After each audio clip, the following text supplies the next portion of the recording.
All right, everyone, welcome back. I hope that you are enjoying this episode. I'm with no one other than Mary Trump, the author of Too Much and Never Enough.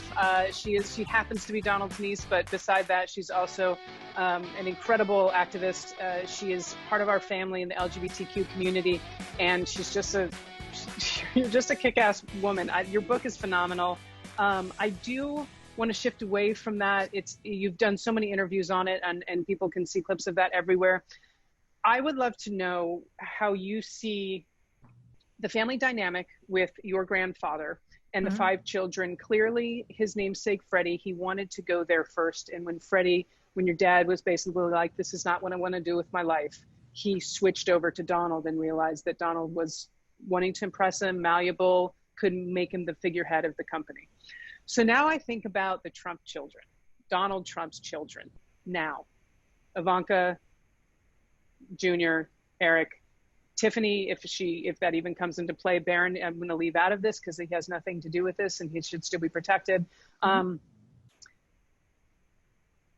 do you think, because there's always a grooming happening, do you think that Donald is grooming Junior or Ivanka? Because we all know he's not grooming Eric because he's a moron. So it has to either be Ivanka or Junior that I think he's looking to carry on, even though they both have different roles.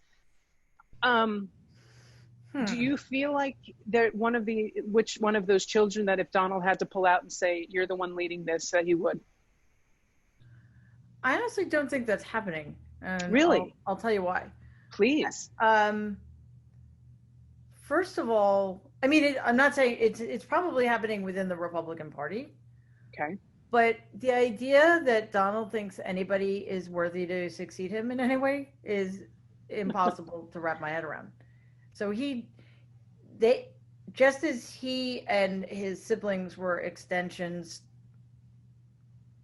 to be used by my grandfather to accomplish his own ambitions, I think Donald's children serve the same purpose. You know, think about it. They've never lived independently. They've never worked. They've never earned a living. They are entirely dependent upon him. They are subservient to him in a way Donald never was to my grandfather. Although, yeah, Donald didn't have to be, but they do, and they know it. Right. So, Mary, with that being said, that they are subservient, they know it. I truly feel that there is some humanity left in Ivanka somewhere. I think Junior's gone.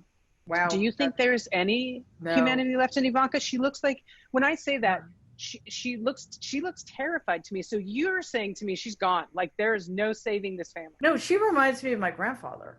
Really? I mean, with this caveat, I don't know these people.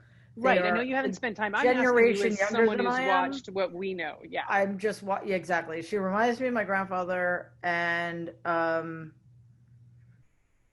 okay, just based on at least Donnie, who is a murderer of animals and deserves anything coming to him as long as it isn't good.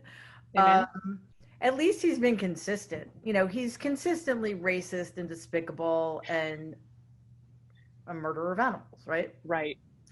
And much more openly sycophantic. Yeah. Now, Ivanka, from what I remember, was touted as this moderating influence. She was a Democrat and she's a feminist and she cares about. Okay, none of that has happened. None of that has played out because she knows that it was a ploy, right? And you know she served her purpose. But just the fact that this so-called senior White House advisor made over $35 million last year at taxpayer expense. Totally legal, Mary. Sure. Totally legal. Sure. But that's another problem. Like what they're being held to the same standard, which is to say they're not being held to any standard at all as Donald. And I had a conversation with somebody the other day. Because the RNC the convention, which apparently isn't happening, or it's happening in 5 different places, or we don't know. Now he's going to accept the nomination at the White House, which is illegal. Also illegal. Yep. Yes. So, oh, well, what are you going to do? What are you going to do? I mean, he's been breaking the law, the Emoluments Clause, every day since the inauguration. He and his executive branch people have violated the Hatch Act countless times. All of his who doesn't want to see a commercial for Goya beans in the middle of a presidency? You were so funny because you tweeted a can of beans. I think it was from Whole Foods or something. Yeah, what? You have quite the sense of humor. I got shit for that though because it was Whole Foods, and I'm like, guys, I'm not. Twitter and nuance do not go hand in hand. Ever. It was a Jeff Bezos joke. It's not because I'm advocating you go out and buy Whole Foods black beans, but okay. Anyway. He getting away with the little stuff makes it easier for you to get away with the big stuff. That's the problem I have. And the fact that my cousins are doing it as well, even though they are among the least worthy people, in the country or the planet, right, is kind of horrifying. The whole family you excluded, because that's now I do feel protected because everyone's like all the Trumps are awful, and I'm like, no, I really like the niece and the niece's daughter. And I do hope that, I don't know how old your daughter is. I hope she is doing well through all of this. It's probably a lot for her to deal with as well. You've been thrown into this limelight, but yeah, she's my favorite person. She's an amazing human being. Awesome. And she's 18. She's going to be a sophomore in college, so she's rolling with it. I love it. So, I mean, there's so many, I'm going to go into a little bit of a speed round. I lose you in a little bit. And you're like, that's a speed round because what we went through just now was so calm. You, in your interview last with, I believe it was Cuomo, he pushed you and talked about whether or not you thought Trump was a racist. And there's no question. You believe that your uncle's racist. He used the N-word. The whole family's been doing this. The big lawsuit that threw Donald into the limelight was about the fact that your grandfather would not rent, the apartments to the black community. This has been going on forever. Colored people, no less. Yes. So I think, and I will say this, I think a lot of this started with his decision to take out Obama and reverse every good thing he's ever done, started in 2011. And the reason I say this is because up until that point, your uncle had donated to both parties. In fact, he actually donated to Democrats more than he had donated to Republicans up until 2011. Mm-hmm. In my view, what happened in 2011 was the White House Correspondents' Dinner when Obama destroyed him in front of every person Trump wanted to be respected by in Washington. And there's a clip of it right here. Donald Trump is here tonight. Now, I know that he's taken some flack lately. But no one is happier, no one is prouder to put this birth certificate matter to rest than the Donald. And that's because he can finally get back to focusing on the issues that matter. Like, did we fake the moon landing? What really happened in Roswell? And where are Biggie and Tupac? Say what you will about Mr. Trump, he certainly would bring some change to the White House. All kidding aside, obviously we all know about your credentials and breadth of experience. For example, no, seriously, just recently in an episode of Celebrity Apprentice at the steakhouse, the men's cooking team did not impress the judges from Omaha Steaks. And there was a lot of blame to go around, but you, Mr. Trump, recognized that the real problem was a lack of leadership. And so ultimately you didn't blame Little John or Meatloaf. You fired Gary Busey. And these are the kind of decisions that would keep me up at night. That's what I'm talking about. To me, that is that moment. He not only was embarrassed in front of all of who he thinks is his peers, and they're not, they don't respect him. They've probably been talking about him behind his back for years.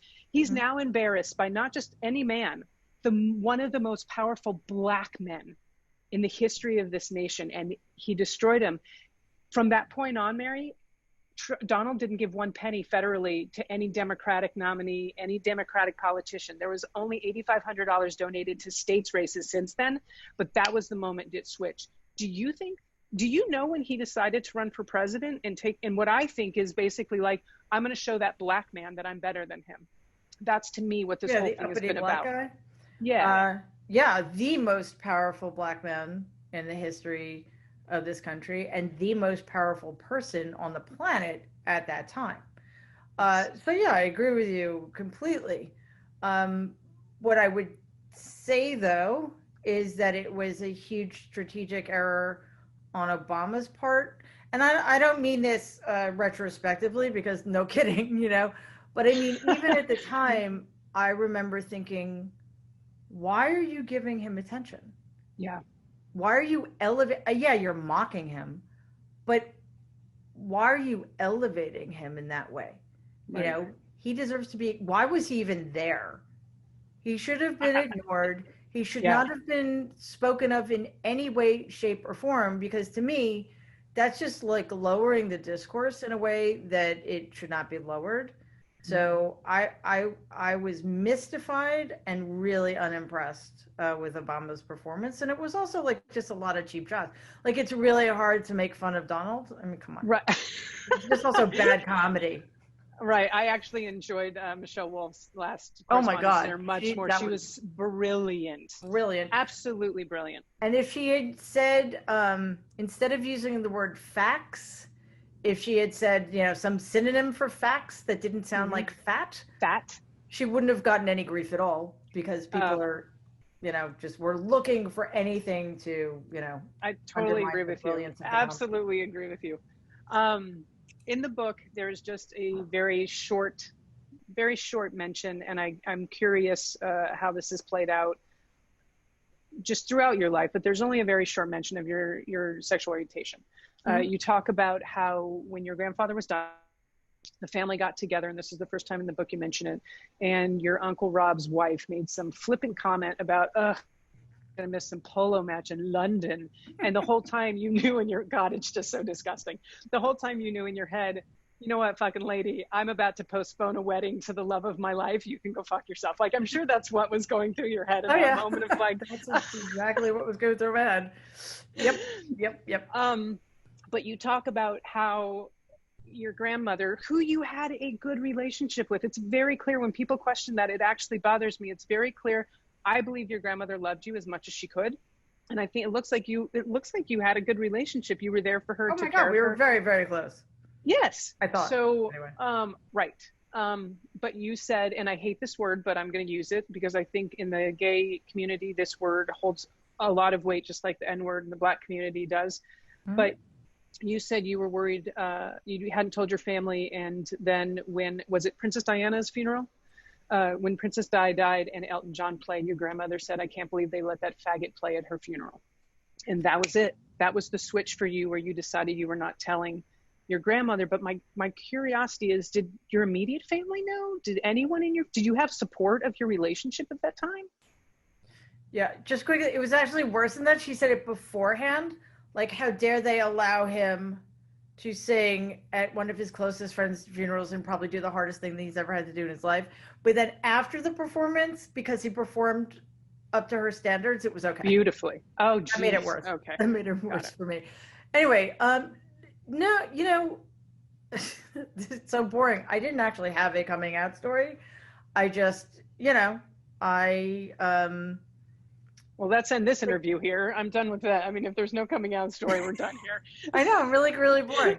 But no, like, I live this really straight life in some ways, with one major exception, of course. You know, a little bit of lesbian sex on the side. Yeah. For a lot. Like an actual living before the wedding relationship. But yeah. You know, I basically, you know, to people outside of my father's family, it was just like, this is the way it is. And that was it, you know? So, I guess. It wasn't a big deal. I mean, when I say it wasn't a big deal, what you explained is that there was no talk of gay people. Like, your family just almost just pretended the gay people don't exist. So there wasn't active homophobia. There was indifference. Like, there was silence. Well, I'm sure there would have been active homophobia if speaking about gay people was a thing back then, which it kind of Right. wasn't in my family, certainly. But I mean, with other people outside of my father's family, like I made no room for disapproval. You know, like it wasn't a conversation. It's like this is the Great. way it is, You and kept your it wasn't. safe. It wasn't because of I was strong. It was because I didn't want to have to deal with any blowback because I wasn't particularly comfortable with it. So I guess, wow, this might be the most Trumpian thing I've ever done. I just pretended that it was fine, and it was not a subject for conversation. So clearly, I have some work to do. Well, we can have another session whenever you'd like.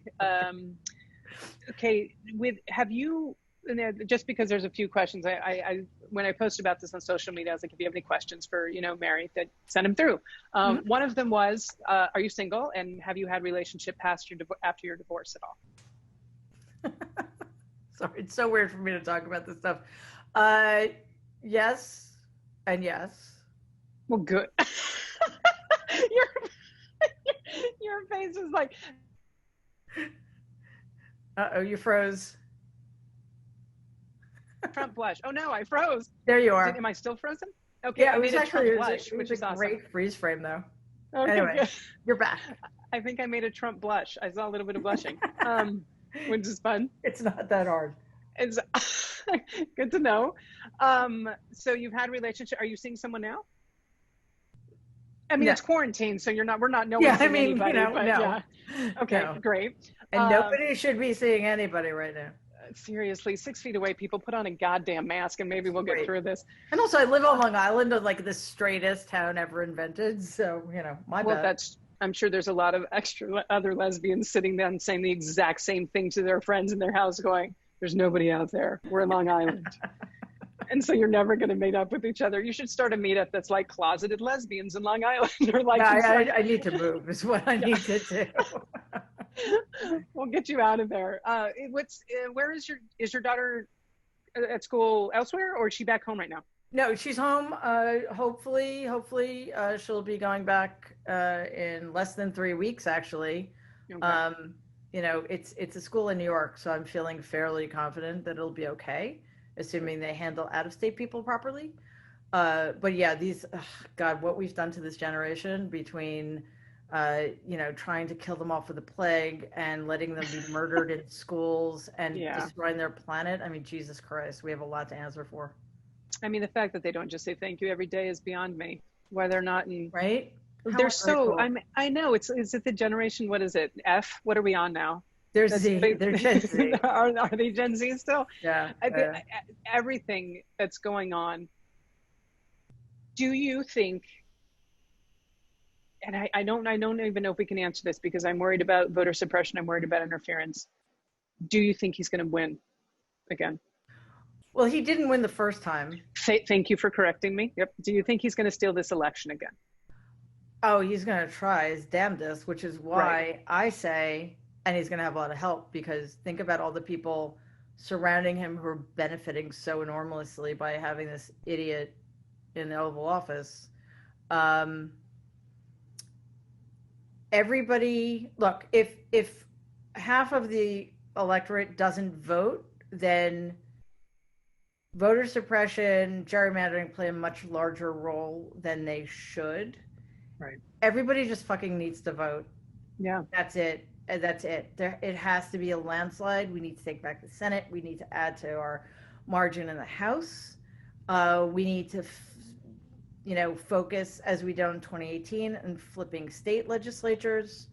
And, when Biden gets in, he needs to pack the Supreme Court and right that horrific wrong. Yes.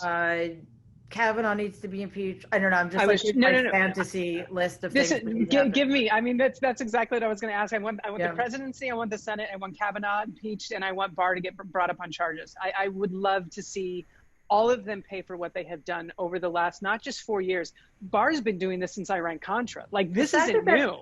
That creep got this job again. Mm-hmm. Okay. We have a huge accountability problem in this country. It needs to end now. I think it's Glenn Kirshner is always talking about the Trump Commission. I wish he would rename it the Donald Commission, but okay. Can't have everything. Every single one of these people needs to be investigated, indicted, and imprisoned. Amen. That's it. I agree. I absolutely agree. Mary, I know you have another appointment because you are one of the most wanted women on the planet at this moment, and you should be. The book is incredible. I am so, if there's any sort of retribution, if that's the right word, if there's any sort of joy, the fact that Donald had hired you, not paid you, but hired you to write his second book, and then decided that he was not going to have you finish the book. The fact that you've written probably one of the best-selling books definitely in the history of Simon & Schuster. And it blew Junior's book out of the water because the CPAC didn't buy 40,000 copies of yours. I think you've sold all yours to individuals, which is congratulations. I'm just really happy for you. It feels like some sort of karmic justice that this has been so successful. And I hope that you can sit in that and appreciate it for what it is, because this is big and it is affecting people. Have you gotten any sort of, because one, I'm worried about the hate mail. I'm sure you've unfortunately had, I don't know if you have, people have enough access to you to send you these off. Are you getting death threats? Do you feel like you're in danger from this book at all? No, which is weird. I have security, so Great. Okay. I don't open stuff, and it's been much more quiet than I imagined it would be, which is kind of cool. And I think the weirdest thing about it is that nothing's changed because I'm trapped in my house. Right. So, it's not like you're walking on the streets and people are going, "Is that Mary Trump?" Like, well, I mean, it's that I could live without, but it was more like I thought I'd be going to green rooms and meeting people I admire, like in person, right. And like I thought I would have been out in LA doing a book tour and like getting to meet you in person, and after being in a studio, like go out to dinner. Nope. Right. But it can still, I hear you, and I hope that it still happens. If we can get him out of office and we can get some kind of goddamn national plan for this pandemic and get it under control, hopefully you will still be able to do all of those things. Well, okay. It's in the grand scheme of things, it's like the least important thing that like my being out of my house is the least important thing that needs to happen. But whatever does happen, if we just shut down for real right now, 2 weeks, we're done in 6 weeks. I mean, Jesus. If we could do it, if we had done that at the beginning, I talked to close friends, 6 weeks of our life. It's now almost 6 months, 6 weeks. If we had not been spoiled, petulant, privileged country, we would have this gone. I'm actually going to disagree because we are all of those things. However, leaders matter. If you trust the people leading you, whether it's your government or the person in the White House, and they're lying to you on a daily basis, I can't fault you for following their lead because you're supposed to be able to do that. Right. The petulance and the selfishness don't help, neither does the ignorance and the stupidity, but it starts at the top. And like, that's the only reason I'm willing to let some people off the hook. But it's either way, it's really bad. Oh, well. We're going to get through it. I would love to have more time with you at a later date when your schedule opens up. You really are the timing of this, and I hope that you are getting all the accolades you deserve, and you are reading some of the good comments, because even fans of mine are like, please tell her thank you. Just thank you for the book. Thank you for what she's done. Have you gotten I'm curious, have you gotten any sort of love mail from the other side that you may not be able to mention who it is, but have been like, we're hoping that we can. Is there anyone else in your family that thinks this is as much of a disaster as you do? I guess is one of my, is there anyone else? A lot of people in my family probably did, but they're not going to say anything about it. Right. There's nobody. To me, one of the weirdest, but also most gratifying things is like the feedback on Twitter has been like 95% positive. And like, when does that ever happen? Ever. Never. And the negative stuff is like really boring. It's like, oh, you're a grifter. You're just doing it for the money. It's revenge. I'm like, okay. You're right. It's like, that to me is the coolest thing. It's like, I don't have to dread going on Twitter. Well, the other thing, Mary, is, what? What if you are doing it for revenge and money? Congratulations, because you've achieved both. Yeah, well, I was actually surprised because when the book was starting to come out, and I was like, I'm going to go follow Mary, you were always following me. So I had this weird moment where I was like, wait, what's happening? So then when I followed you, we were able to actually send messages to each other. You were so sweet, and I did not realize you had been, even knew who I was or had been a fan of my work before. And when that sort of a compliment from someone that I respect so much is truly, it's truly flattering. It means the world. Well, I respected you first, so I really appreciate your. We can fight about this for the rest of the hour. I expect you more now. I respect you more now. Let's just call it even. Deal. All right, Mary, thank you for joining me. This was good great. luck with everything. Truly, I hope to see you again. The world needed you. The timing was perfect. I don't give a shit what anyone says. Why now? I'm grateful it's now, and that you didn't wait till November 10th. That's it. That's it. Me too. Take care and have a wonderful week. Thank you, Mary. You too. Bye.